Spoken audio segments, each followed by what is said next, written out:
I love to see Astérix as the pinnacle of French comedic blockbuster, spectacular and comic. It paved the way to a series of comedies that wouldn't have the same impact. I couldn't believe Alain Chabat would make the dreadful nonsensical R!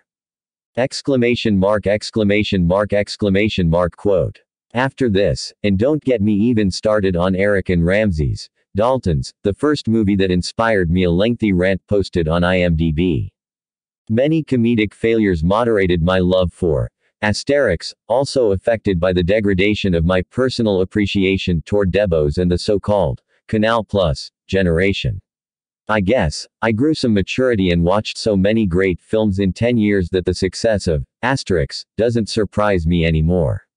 It's still a good film, entertaining, fun to watch and supported with a great cast, but I wouldn't say that it's one of my all-time favorite films anymore.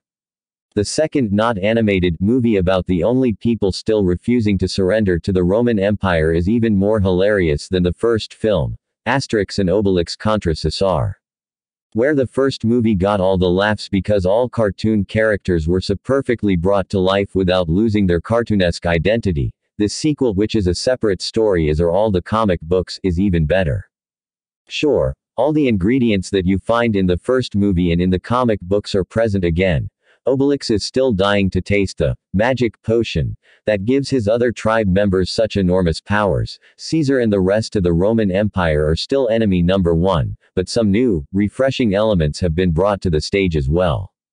Not only is setting very idyllic, biggest part plays of course in Egypt, but rather than repeating movie number one, some extras have been added by making all kinds of references to other movies, Bruce Lee, etc.